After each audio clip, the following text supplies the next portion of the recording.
अयोध्येतील श्रीराम मंदिराचं काम युद्धपातळीवरती सुरू आहे। प्रशासनाकडून 24 तास कामाचा आढावा घेतला जातोय।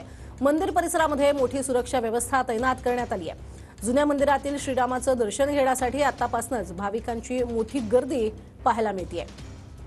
दरम्यान याचाच आढावा घेतलाय आमचे प्रतिनिधी संदीप राजगोळकर यांनी। जय श्री रामचा नारा देत संपूर्ण देशभरातले रामभक्त जे आहेत ते आता अयोध्येकडे रवाना होत आहेत आणि अयोध्या नगरी देखील सज्ज झालेली आहे। मी सध्या आहे हनुमानगढी परिसरामध्ये, म्हणजेच हनुमानाच्या मंदिरामध्ये। आपण जर पाहिलं तर पूर्ण रंगरंगोटी जी आहे ती पूर्ण करण्यात आलेली आहे या मंदिराची, आणि खाली जर पाहिलं तर अक्षरशः भाविकांचा महापूर पाहायला मिळतो। म्हणजे मोठ्या प्रमाणात जी गर्दी आहे ती आज हनुमानाच्या दर्शनासाठी या ठिकाणी पाहायला मिळते। प्रामुख्याने हेच आहे, देशभरातले सगळे भाविक जे आहेत ते अयोध्येत दाखल होत आहेत। आणि दुसरं चित्र मी दाखवतो ते म्हणजे टॉप अँगल, संपूर्ण अयोध्या नगरी कशा पद्धतीनं सज्ज झालेली आहे। आपण जर पाहिलं तर रंगरंगोटी केली जाते सगळ्या इमारतींना, त्याचबरोबर बाजारपेठा जे आहेत, छोटी जी दुकानं स्टॉल्स असतील ती पूर्णपणे आता सजवली जात आहेत। आणि प्रामुख्याने हेच आहे, 22 तारखेला रामाच्या मंदिराचं उद्घाटन होणार आहे।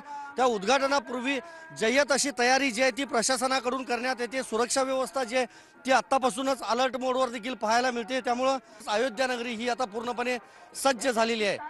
व्हिडिओ जर्नलिस्ट राकेश कुमार सह मी संदीप राजगोळकर, TV9 मराठी, अयोध्या।